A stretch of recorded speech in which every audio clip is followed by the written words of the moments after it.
6:47 a.m., November 3, 1944, in a ruined bakery in Metz, France.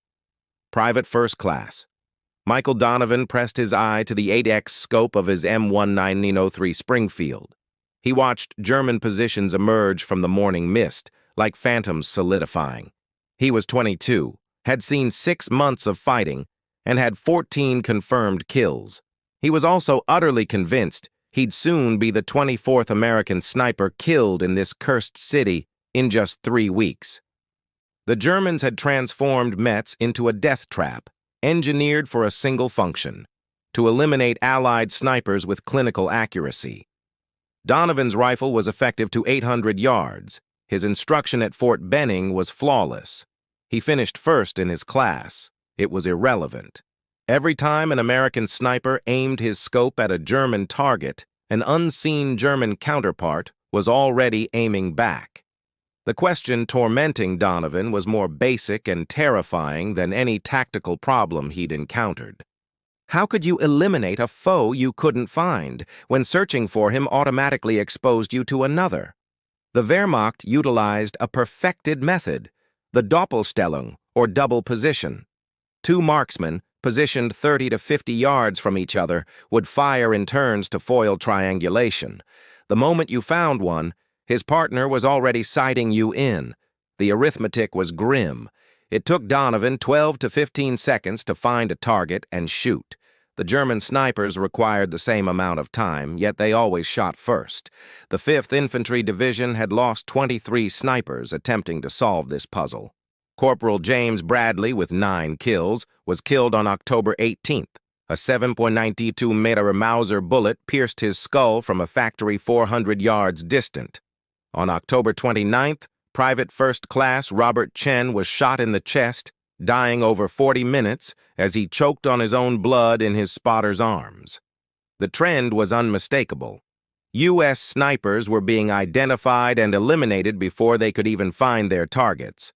The solution from command was both expected and ineffective. Keep moving, relocate frequently, and never stay still. This failed because the core issue wasn't mobility, it was situational awareness. The German snipers had been observing American locations for minutes before they were ever noticed. They dominated the field's spatial intelligence, knowing every line of sight, every concealed spot, and every route of attack. They leveraged a crucial flaw in American tactics that no amount of relocation could solve. With sharp clarity, Donovan grasped the geometry of his predicament. His 8X scope restricted his vision to a mere 8 degrees, akin to peering through a cardboard tube at a 360-degree world. At 400 yards, that powerful magnification provided a visual field only 50 feet wide. All other areas, the flanking spots, the higher angles, the debris hiding other shooters, were in a blind spot his peripheral sight couldn't access while he aimed. The Germans had designed their whole counter-sniper strategy around this geometric weakness. As U.S. snipers stared forward through their sights, Wehrmacht teams moved to a flanking spot and shot into their blind zones. It was brilliant, it was lethal, and it was resulting in 2 American sniper deaths for every German. On the evening of November 2nd, isolated in a hotel ruin, shelled by German artillery into broken walls and dashed hopes, Donovan built what his battalion commander would later describe as the most idiotic field modification I've ever sanctioned. He used a regulation 4R6-inch shaving mirror, the type GIs had for daily rituals that seemed ludicrously normal amid mechanized killing, and fastened it to the left side of his rifle's scope. The 45-degree angle was crucial. He set it 8 inches ahead of his eye, placing it in his peripheral view as he aimed. He affixed it with electrical tape from signal course wire. It required 40 minutes to perfect the balance, confirm the new weight didn't affect his rifle's accuracy, and verify he could check his rear without shifting his head or losing his target. This modification breached at least 7 distinct Army rules against non-standard equipment changes. Donovan was indifferent. Bradley and Chen were gone. 21 other U.S. snipers were dead. He was undoubtedly next in line. The official channels had offered no solutions whatsoever. Staying alive required creativity beyond the bureaucracy that was failing his comrades. At 6:47 a.m. on November 3rd, Donovan and his new spotter, Private Sam Martinez, 19, a sniper for 3 weeks, no kills, and clearly terrified, were in the ruined bakery. They watched a factory complex 400 yards away, a known stronghold for German snipers. The mystery was their precise location and when they would shoot. At 7:23 a.m., Donovan found a target in his scope, a German sniper on the factory's third story, seen only briefly moving near a shattered window. Donovan's finger went to the trigger. The drill was acquire, breathe, squeeze. But peripherally, the mirror revealed something that froze his blood. To their rear, about 60 degrees off their flank, another German sniper was sighting them from a debris pile they had assumed was clear. The Doppelstellung, live. One sniper grabbed their focus to the front while his partner prepared to shoot from a surprise angle. Donovan hissed one word to Martinez. 6 o'clock. Martinez spun. Both shot at the same instant. Donovan hit the factory window. Martinez hit the flanking sniper. 2 enemies down in 5 seconds. The Germans didn't fire a single round. The fight continued for 4 hours. The German snipers, baffled by the Americans' inexplicable knowledge of their flanks, repeatedly tried variations of their usual tactic. Every attempt, the mirror exposed their movement. By midday, Donovan and Martinez had eliminated 6 German snipers, 4 for Donovan, 2 for Martinez. The mirror provided a tool the Wehrmacht had no answer for, full 360-degree awareness, without sacrificing offensive posture. They could watch their front and their back at the same time. The geometric edge had been flipped. By November 8th, Donovan had quietly modified 9 rifles in the battalion's sniper platoon. The innovation disseminated via unofficial routes, as all genuine battlefield solutions do, using scavenged parts, shards of glass, buffed metal, or chrome strips ripped from wrecked vehicles. No one requested authorization. No one filled out forms. They simply ceased dying in such appalling numbers. The statistics related the narrative with cold efficiency.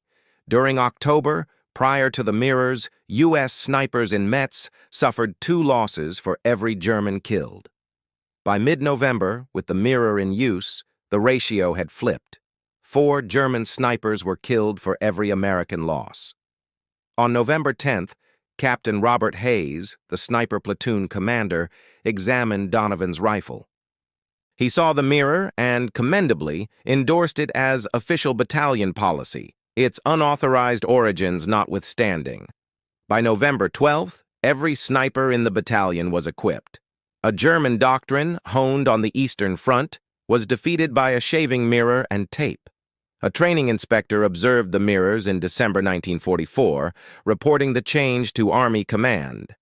In January 1945, an Aberdeen Proving Ground evaluation team ran field trials, confirming what Donovan's continued existence had already demonstrated.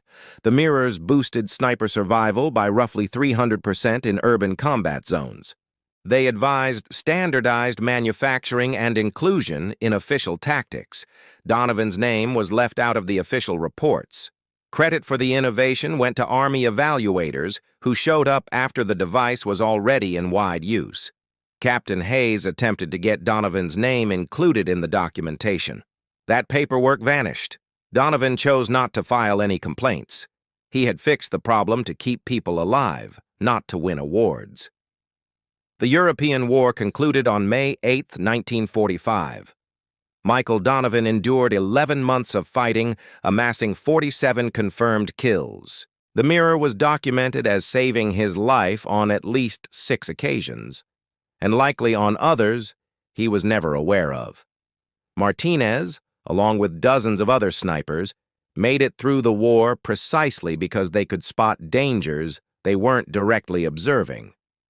Donovan went back to his civilian life quietly. He never pursued credit for the mirror modification.